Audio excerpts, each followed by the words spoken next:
Hello, and welcome back to my channel, and welcome back to Purrfect Date, a dating sim with cats.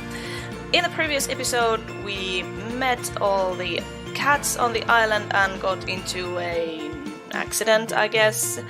And now I am turning into a cat as well, and among all of this, I'm also supposed to figure out who is kidnapping the cats on the island and all that stuff. Do some science while we're at it. Let's go. Reetta, good to see you.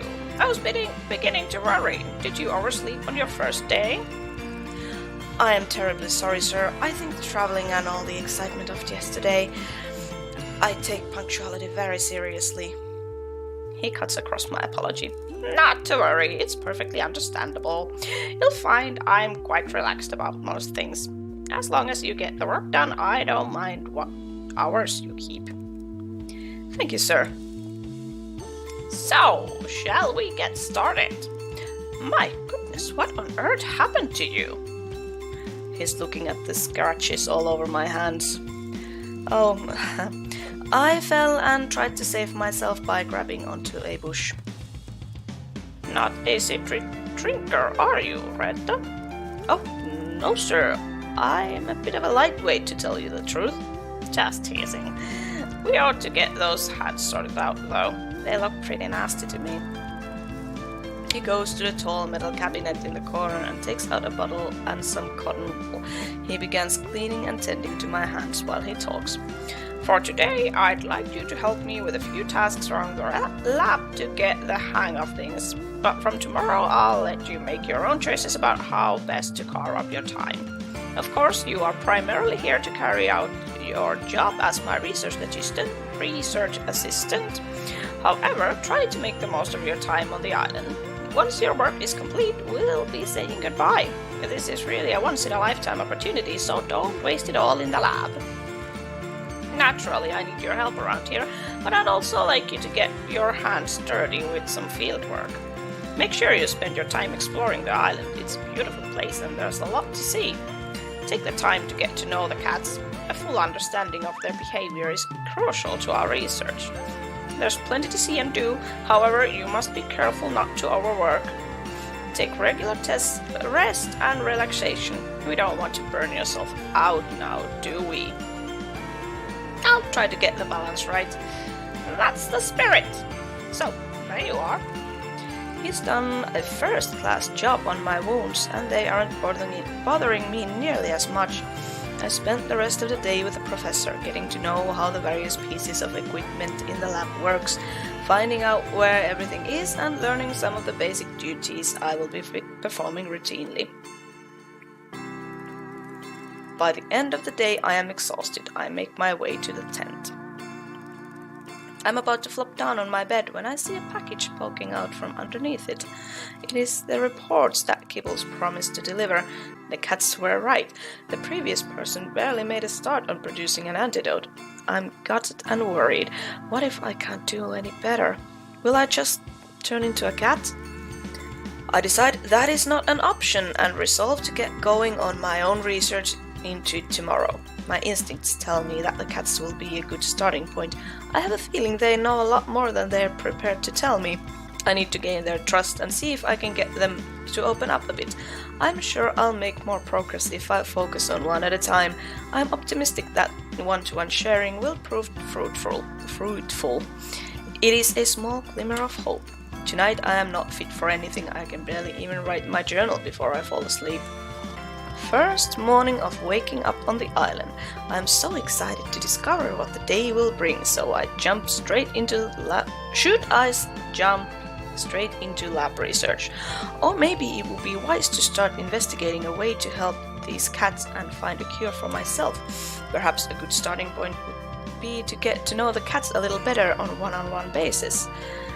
Okay, so now I think we get into the dating part. What should I do today? Rest, romance, research, recon. I wonder what this is. Let's do this.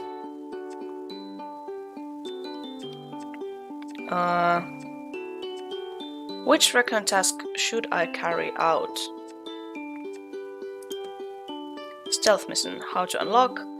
Unlocks after complete. Oh, okay, so let's start with this one. Interviewing staff. The security card I met when I arrived might be a good lead. Time for a bit of interrogation work. A strange message in the middle of the night. Doesn't anyone on this island sleep? Okay, yeah, let's go with this one. I've been staring at the back of his head for a long time now. Too long. I'm starting to feel creepy. I just don't understand it. All he does is sit in that chair by the dock, eating egg sandwiches and doing crossword puzzles. How does a man like that become a security guard for a place like this? As far as I can tell, his job consists of greeting the boat to make sure nothing unauthorized gets on or off of it, picking up supply deliveries and occasionally taking a long, lazy nap on the island to make sure everything is... Oh, lap. Sorry, lap, not the nap. Yeah, that makes more sense. Everything is secure. I wonder what he knows about the research that goes on here, if anything. He doesn't seem to be interested, regardless. I decide it's time to get to know this island bouncer and go join him at the dock. I sit next to Zane, me on the sand, him on that chair. He's not wearing his big coat, and the short-sleeved shirt allows me to notice for the first time how surprisingly muscular he is. Oh, now we're getting to the dating territory here. I never truly thought of him as a security in the bodyguard sense, but now, squinting at him sideways, trying not to stare too obviously, I begin to see him in a new light. I pluck up the courage to talk. Hey Zane, how are you? Are you trying to start a conversation? He says this without looking up from his crossword puzzle. I suppose I am, yes. I don't get to chat to humans too much in my job. Research assistant 125. He rolls out the words like he's reading them. Oh, yes, I guess that's me. So, what does the number stand for anyhow? You don't know? He asks monotonously, eyes still glued to his crossword puzzle. No, actually, to be honest, Zane, I don't know much at all. There's a definite lack of intel sharing on this project. Which project would that be? This one? This whole research project that's going on? Is there more than one? Depends who you ask. You. I was just asking you, really. I don't understand your job. I don't need to. I don't care about things I don't need to. What do you care about? Zane looks at me for the first time. You really want to talk, do you? Well, there's not much else to do here. Besides, I'm interested in it all. Aren't you? My interest consists of what's for dinner and when my next puzzle book's coming. When it's coming? You get it delivered? Comes with the mail. He's back to not looking at me again. The mail? You mean the parcels? And the letters, yeah. The letters? Who would go to the trouble of sending a mail all the way out here when we have email? I laugh, but Zane looks very serious. It is safer sending mail the old-fashioned way. With email, there's viruses, hackers, worms, cyber-terrorists. I get the feeling he's not very tech-savvy. Yeah, but anyone can open and read a letter, right? Not if I'm around. And besides, who would suspect that something important would be in a fragrant pink envelope? There's an awkward silence. Of course, being my usual socially inept self, I'm desperate to fill it. Need any help with that crossword? I'm pretty good. I can even do the crypt puzzle in the Daily Inquirer. This line usually gains me a little kudos, but Zane simply ignores me. I decide to just come out and say what's on my mind. I mean, I can't make things more awkward than they already are. Zane, have you ever noticed anything strange going on here? Cats behaving weirdly. Zane suddenly looks up, his eyes looking straight on mine. unwavering and hard. No. Have you? Well, not exactly, but... He's looking at me properly for the first time since we met. I have definitely captured his attention, but I'm too nervous to follow through. I'm just being silly. The lack of human company can get to me. Gives me daft ideas. Such as... He's still staring at me, as though he's trying to read my mind. Sometimes, when I'm out tagging, I feel they're playing games on me. Like children, hide and seek, that kind of thing. Some of those cats may be cleverer than any of us give them credit for. Now, it's my turn to be intrigued. In what way? They know when to stay out of the sun. You're going pink. The moment, if there was one, is over. I decide maybe Zane isn't the best person to talk about my concerns. Feeling unwanted and slightly dejected, I decide to head back to camp. I stand up and brush the sand off me. What's the 5-letter word for solitude? Alone. Zane silently scribbles in his book as I leave. Well, that was underwhelming. Alright, next. Well, let's do a research mission then. Time to round up some rowdy kittens. Slow to the dog, only got blah blah blah. Okay. Yeah, let's round up some cats. It's a sunny afternoon. Most of the cats are lazing on the beach. Perfect. Like shooting fish in a barrel. I double-checked my supply list. Crate, treats, sedatives, snare, catnip, antiseptic cream for myself. I've got everything.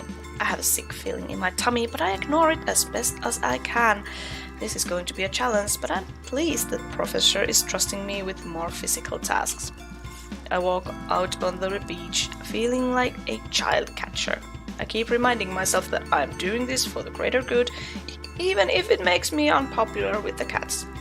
I set up the crate in an unsuspecting location and keep the snare hidden behind my back. At first I stroll around, trying to look as casual as possible, whistling a tune as I walk. I get close to one of the smaller cats. I start to stroke her. I want this to be as painless as possible.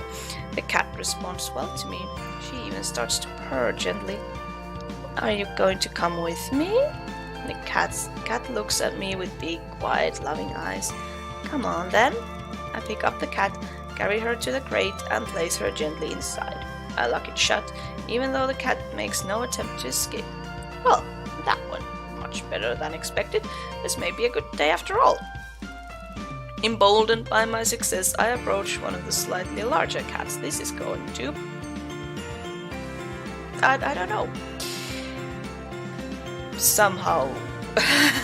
blow up. Hey matey, shall we get in the basket? I give him a little stroke. He doesn't respond badly, although he doesn't seem particularly interested either.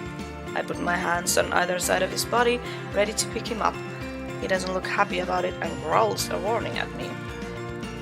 Hey, mister, it's going to be okay. We're just going on a little trip, alright? As soon as I start to leave, all hell breaks loose. I saw this coming, yowling and hissing. He scratches my arms to ribbons. I try to get him into the basket, but he scratches out and I can't fit him in. Oh no. I know when I'm defeated and I have to let him go. He scrapers off into the distance. I look down at my ravaged arms. Note to self, wear long sleeves when on caging duty. Well, okay, that was it. Let's do a romance then, and then probably the next will be a rest. Okay, I can... Ooh, there's an unknown cat here. Snooty Booty or McMurphy? Let's go with Snooty Booty first. I'm splayed out like a starfish on the beach in my bathing clothes.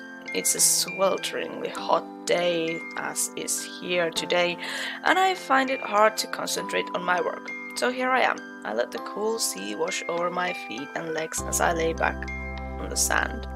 I hear a long, loud sigh coming from somewhere nearby, and I sit up to see where it came from. Snooty Booty, in response, under the shade of the palm tree, is looking about her with a concerned expression, one that I've never really seen a cat make before. I go over to her to see if I can help with something. Are you okay, Snooty Booty? She lets out another long, wistful sigh. To be quite frank with you, human, no. I am not okay. I cannot expose the delicate skin of mine to the sun, but there is something I need to retrieve on further down the beach. It is quite the predicament. Oh, right. Want me to fetch it for you? Oh, would you really be so kind, human? I would be very grateful. Sure, it's no problem. We can't have you putting that delicate skin of yours at risk, can we? Snooty Booty looks grave.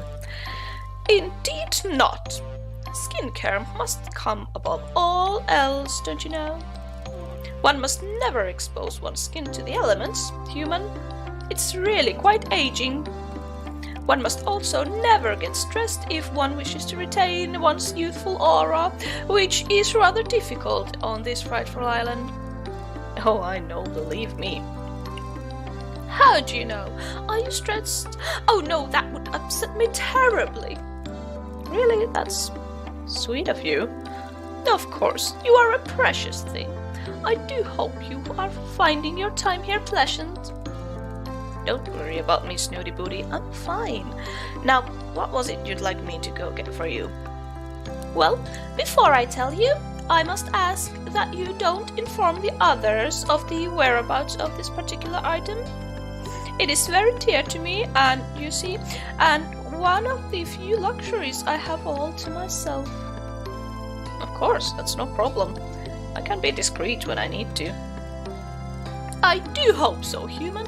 You see, along the beach, just south of here, there is a tree which bears the ripest of coconuts all year round. It's quite splendid. The coconuts are always so sweet and creamy. Snooty Booty looks as if she's lost in a wonderful dream. Sounds lovely. It is. I like to drink the coconut water as often as I can, as it is so good for the skin and the waistline. But the less civilized denizens of the island keep knocking the coconuts down before they're fully matured. Fortunately, no one else seems to have discovered this particular tree yet. Well, okay, Snooty Booty, I'll try to find some coconuts for you. I'll be back soon. You have my thanks, human. I've been walking for longer than Snooty Booty led me to believe. I'm not sure if this is even the right tree. They all look the same to me. Although, this one does seem to have more coconuts than the others. I decide to take a chance and bundle up as many as I can carry in my arms and haul them back to her ladyship. By the time I get back to Snooty Booty, I'm faint from exertion, not to mention walking so far in the sun. I fall to my knees, panting in front of her. Here you go, Boots. She eyes the pile with a distinct air of disapproval. I only needed one coconut, human. Oh, these are far too many. Well, I do apologize, ma'am. Tell me you didn't plunder the tree. No, there are plenty on the ground already, so... Oh well, that's a small mercy. At least you didn't hack them down. Hack them down? With what? Well, your hands are rather large and leathery. Snooty Booty, I do not use my hands for deforestation. Well, I'm sure you did your best. Although I really don't know what I'm going to do with so many coconuts. You're welcome, I'm sure. I look down at the pile of the coconuts, and it strikes me properly for the first time how strange it is that there are no creatures on the island to plunder them. What do you think it is, Snoots, that keeps the wildlife away from the island? Do you mean the magnetic barrier? Magnetic barrier? Oh, do keep up, human. I thought you were meant to be a scientist. I realized she must be referring to the force field that surrounds the island. Now, be a dear and crack one open for me. With my enormous hands? Well, you could try, I suppose. I push down the irritation that is slowly rising in me and smile politely. On second thoughts, I'll be right back with a screwdriver. Hey, what? Snooty Booty looks horrified. It's a sharp metal tool that bores into things. What on earth do you need those for? So that I can make a hole to get the water out of the coconut. How else would you propose I do it? Well, look around you, dear. Look at nature's bounties. What about that? Snooty gestures with a limp paw at the shard of rock nearby. Snoots, how do you usually get the water out of the coconut when there isn't a human around? Well, the exuberant Kibbles simply loves to break things. Have you not noticed? It is one of the few reasons I tolerate him, do you know? Far better than one of your screw drippers, don't you think? I reach over and pick up the rock. It does look like it could actually do the job. Okay, let's give it a try. Here goes. Holding the coconut on the palm leaf, I gently tap a shell a few times with the stone before finally whacking it. It cracks open surprisingly easily, and the water drains into the leaf. There now! See how nature provides, human? Yep, again, you're welcome. Quite. Oh god, she's just... Oh, such a pompous little... thing. Okay. Snooty Booty stretches her neck and then upper body towards the leaf. She sticks her tongue out as far as it can go before raising her big eyes to me. I can't quite seem to... I suddenly realize what she's getting at. Oh, yeah. Let me help, maybe. Okay, yeah, let's be nice. I let her struggle for a moment or two before I begin to feel a little bit like a child pulling the wings of a fly. She can't help the way she is. You seem to be struggling a bit, Boots. Well, you've placed my libation slightly out of my reach. Oh, I'm sorry. Would you like me to help? Bring it a little closer, perhaps? Well, of course I would, human. Are you being deliberately obtuse? I would very much like to help you, Snooch, but you make it rather difficult. How? I don't understand. I've been perfectly clear in my instructions. You see, I'm under a spell. It's a very powerful one, which prevents me from following any instructions unless they're accompanied by some magic words. Oh, would you care to enlighten me? Well, it would go something like this. Please, human, would you mind passing me my libation? Thank you very much. There is a pause during which I'm really not sure what Snooty Booty is thinking. Suddenly, the Sphynx erupts into a pearls of laughter. I seem to have gotten my manners. Please do be so kind, human. I would be most obliged. No, come on then. I nudge the leaf closer to her and she delicately laps at it. I'm truly indebted. Many thanks. That looks delicious. Snooty agrees without taking a break. You know, searching for those coconuts was thirsty work. I'm sure it was. She's still lapping at the water. Oh, my throat's a bit scratchy, especially in this heat. Snooty Booty finally comes up for air. Quite. That's the beauty of the coconut, you see. So hydrating and most palatable too. You really ought to try it sometime. I look down at the now dry palm leaf. Yes, that's a good idea, Boots. Come on, you brought many coconuts. You can break one for yourself. And the very best thing after drinking coconut water is to curl up and have a nap, you know. Beauty sleep is most important. Oh, is that so? Indeed, human. I suppose you have other things to do now. Oh, well. Snooty Booty yawns and closes her eyes. I suppose I do. Sweet dreams, princess. She snores softly in reply. Okay, well, that was Sweet enough. Antidote 4.1%. Okay, let's rest and see what happens. You had a lovely nap and feel up feeling revitalized. Your energy has been restored. Magic. Oh, was it just this? Yes, it was. Okay. Well, what should I do today then? This is going to be like this, I guess. No! So now I can't romance McMurphy. But I liked him. I should have gone with him first. Aww, and the broken heart. Aww, did I broke his heart? I didn't want to. I'm sorry, McMurphy. Okay, so no, all I have is her, so I'm not going on a second date with her just yet. Do we have anything else to do? Yeah, okay, let's find out what that strange message was, because it has been bothering me. I hear my catalog beeping. I presume it's the professor. I tumble out of bed, half asleep, and fumble around looking for the device. I look at the screen, my eyes struggling to focus. The message isn't from the professor at all. There is no contact information. Come outside. Who is this? Come outside. They obviously aren't going to respond to my questions. Should I do as the message tells me? Hell yeah! My curiosity is aroused. I have a feeling there's something important to learn from this stranger, so I throw on my clothes and crawl out of my tent.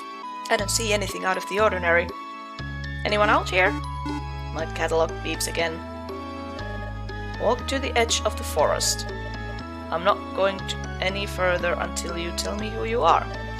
Walk to the edge of the forest. No. Walk to the edge of the forest. Walk to the edge of the forest. Walk to the edge of the forest. Stop it! And now I realize I have walked to the edge of the forest. At the edge of the forest, I see something on the ground. As I get closer, it becomes clear that it's a small posy of flowers. I gingerly pick them up and notice that several of the flower heads are missing. My catalog beeps again. Follow the petals. And that's when I see the trail of little orange petals, the same colors as the bouquet I'm holding. Well, I've come this far, no turning back now. I begin to walk. I'm so nervous. I'm nervous, so I call out. Hello? No answer. Louder this time. Hello? Hello?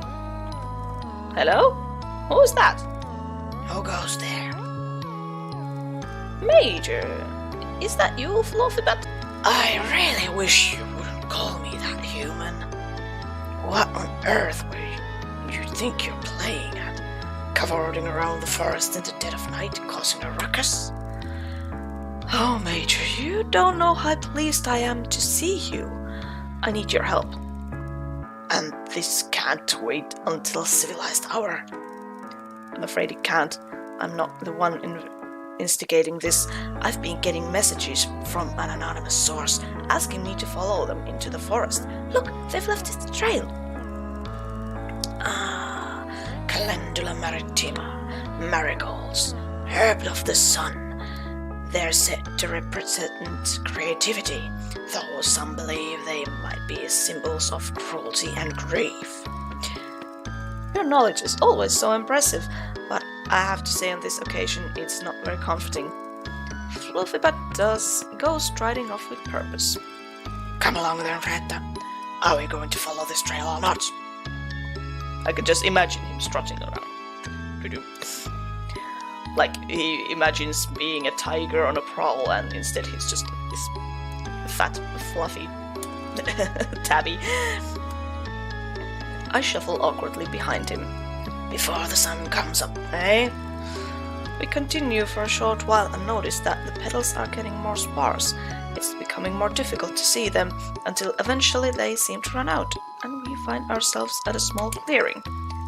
Well, it appears somebody has been playing a joke on you, Reetta. I sadly agree. This has been nothing but a wild goose chase. Seems so, Major. I'm sorry for dragging you into this. Let's get back to our beds before we waste any more precious snooze time on this fool. I turned to Fluffybutt and noticed that his back is arched and his fur is puffed up, making him look even more floofy than usual. Something wrong, Major? Well, hell yeah. You tell me, human. Does that pile of rocks look suspicious to you? Amongst the myriad rock piles, I noticed a small, contrived-looking cairn. Fluffybutt is right. It looks far from natural. That looks to me like it's asking to be inspected, Major. Well, get to it, ReettaJ. You're the one with the thumbs. I begin to dismantle the small mound, rock by rock. It's not until the foundation stone is removed that we find a manila envelope. Major, look! It's a letter! Looks rather large for a letter, my dear. I think you ought to open it. Here? Or back at the base? Having got you this far, I think it's only fair that I have equal share of the spoils. Spoils? Yes, perhaps we should look right now, Major. As I'm speaking, I've torn into the envelope. Well, out with it! It looks like drawings. What sort of drawings? I'm not sure, but they look quite old. Antique, even. But do they have value, human? Probably. To someone. There appear to be sketches of people here on the island, but I don't recognize anyone. Why would someone lead me to these? How do you know you were meant to find them? Because we followed a trail and it led us here? Actually, the trail ended a while back. This could be a mere coincidence. I hardly see the intrigue of a few old scribbles. They show no artistic flair at all. Even so, I'm going to hang on to these to see if they prove relevant to whatever mystery is unfolding here on the island. Fluffybutt rolls his eyes. You really ought to focus more on the clues that matter, instead of running around in the middle of the night on wild goose chases. Let's head back before anybody discovers you're missing. I roll the drawings up and tuck them into my waistband. I will study them when I have more time. I think Fluffybutt is probably right, but I don't want to miss a trick. Get some rest now, ReettaJ. Finally, a sensible suggestion. I head after Fluffybutt, struggling to keep up. I really need some sleep. Let's do research! A slow day today. I've only got to organize a few samples from previous field trips. Today I'm in the lab doing for flora research. It's not the most exciting job, but if I keep my head down I can get it through quickly enough. It really just consists of unpacking new samples of plants and flowers that Professor and I have collected on our foraging expeditions and logging them into the database of organic substances on the computer. Most of them are commonplace plants that grow abundantly in the forest, but occasionally we come across something more rare, exotic even. One of the samples I'm looking at today is Calendula maritima, which is very interesting indeed. I can't help speculating that it's been cultivating in the marigold's little greenhouse and then transplanted to open ground.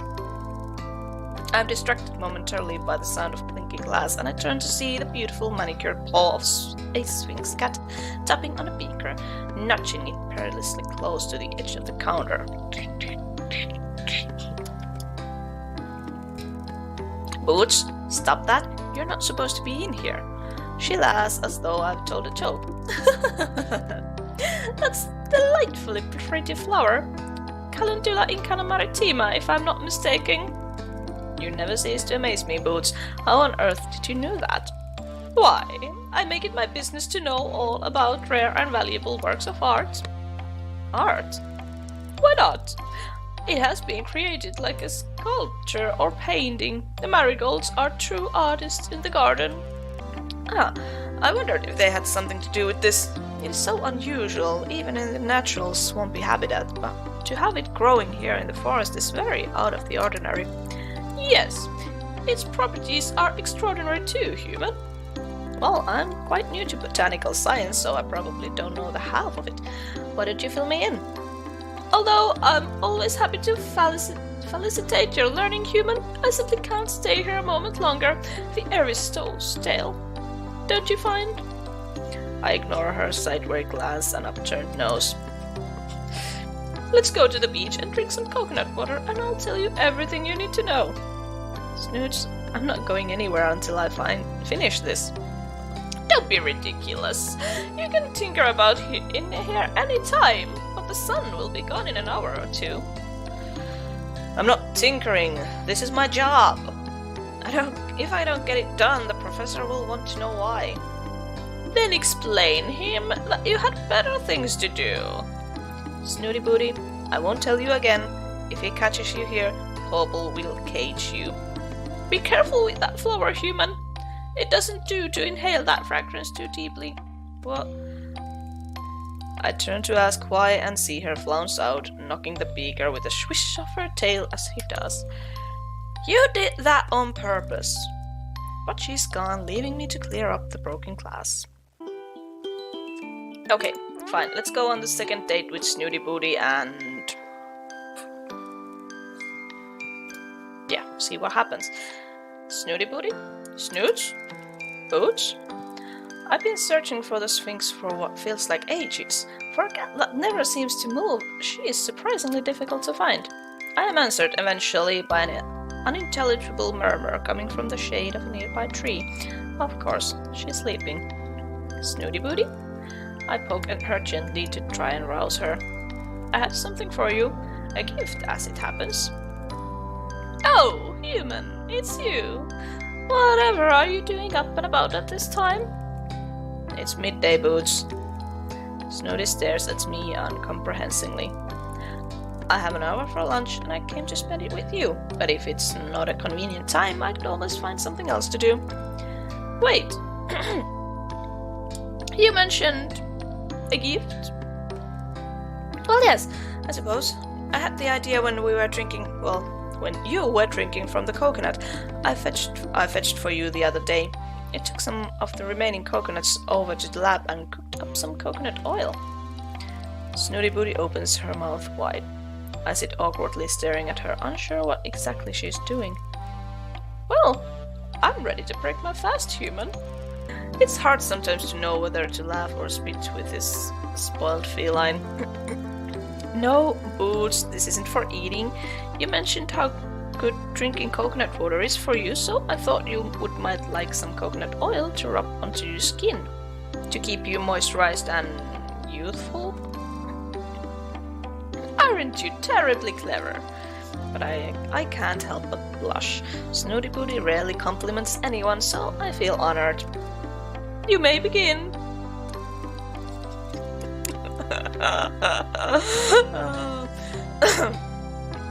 Snooty Booty lolls onto her back, exposing her plump pink tummy to me. Oh, you want me to rub it in for you? Snooty Booty simply smiles in response. Well, a please wouldn't go amiss.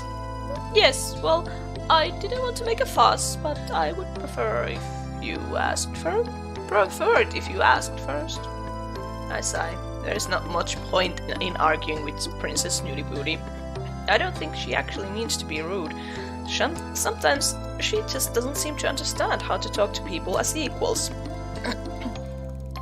I don't have the energy to deal with it today, but I make a note that at some point she and I are going to have a little chat about etiquette. Please, may I rub this coconut oil into your skin? Yes, you may. I pour some of the plungent liquid into the palm of my hand and rub it together with the other. I have no idea what I'm doing, as I've never massaged anyone before, but I work along the lines of putting sunscreen on a friend. As I touch the warm, loose skin on Snooty's primordial pouch, I'm struck by how delicate she really is, and I try to be as gentle as possible. Is that okay? You're very skillful with your hands, human. Oh, okay. I do so wish I had those thumb things. They seem so useful. They are quite handy, to be honest, but paws are cool too. Snooty Booty lazily inspects one of her paws. Do my paws next, will you? Snooty's skin is reacting well to the treatment, as has become shiny and pliant. I see the good it's doing. I move on to massage her paws, but I'm quite taken aback by the length of her claws. Oh my boots, your claws are really quite long. Don't you use a scratching post or anything? Hey, what? You know, something abrasive to file them on? Whatever for? Well, it's part of being a cat, really. Stops them from catching on things. Snooty Booty is peering at me with one judgmental eye open. Caught on what exactly? Oh, I don't know, Snoots. Don't worry about it. I'm sure it's fine. No. Do go on. I'm intrigued. You seem to be implying that there is a degree of neglect in my grooming. Oh no, I most certainly am not. You are by far the most high-maintenance, highly groomed cat I've ever seen. In fact, you are the perfect example of a sphynx. I am a what? Sphynx? She's trying to get me to say perfect again. It's hard to keep my face straight. Absolutely perfect, Snoots. And you're an expert? Well, I wouldn't call myself that, but I have been reading up on sphynx cats, and you have all the characteristics of the pedigree. It's very sweet of you to say so. Remind me, what would those be? I hesitate for a moment, trying to remember what pause for thought listed as the top features to look for in a sphynx. There was rather a lot of info, and I want to give her the best bits. Flatter, be accurate. Might as well flatter. This is a dating simulator, after all. Well, let's see. I have a feeling Snooty Booty would not appreciate some of the common qualities of a sphynx, including wrinkles and bot bellies, so I decided to cherry pick and dress it up a little bit. Sphynx cats are well known for their beautiful big eyes and high prominent cheekbones. Snooty Booty extends her neck and widens her eyes. She also appears to suck in her cheeks, which gives her the look of someone who's not wearing their dentures. It's very disconcerting.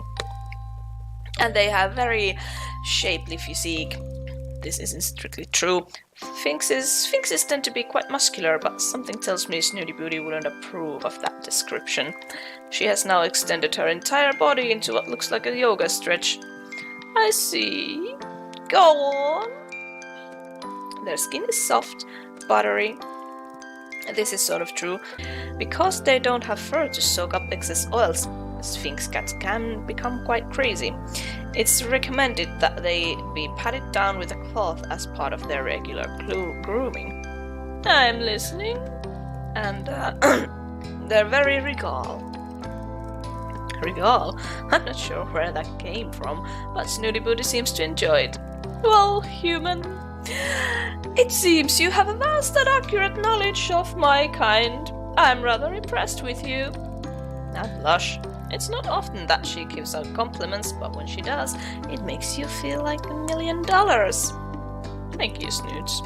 Which prompts me to take what you were saying about my claws far more seriously. Do you think you ought to tend to them? In what way? Length. I believe you were suggesting they ought to be trimmed. I wasn't saying that, but I don't think it's such a bad idea. Perhaps I could help you with that. A manicure? What a marvelous idea! Let's say tomorrow, same time? Well, if I can't get away. I feel like she's displayed me. You really are most kind. Thank you, human. And with those few words, my heart is a puddle at her feet. Alright, I think I'm going to end this episode of Purrfect Date right here. We had a couple of dates. Let's see what we have options here for the next. Yeah, still another date with Snooty. Yeah, I guess that's 5 dates. We could do research. No, once you complete your research, your time on Cat Island will come to an end. Oh, no, I have far more to do. And recon And I don't have anything here. Okay, so I guess in the next episode will be mainly dating. So thank you so much for watching this episode of Purrfect Date. If you liked it, let me know. I hope you have a great day and I will see you again next time.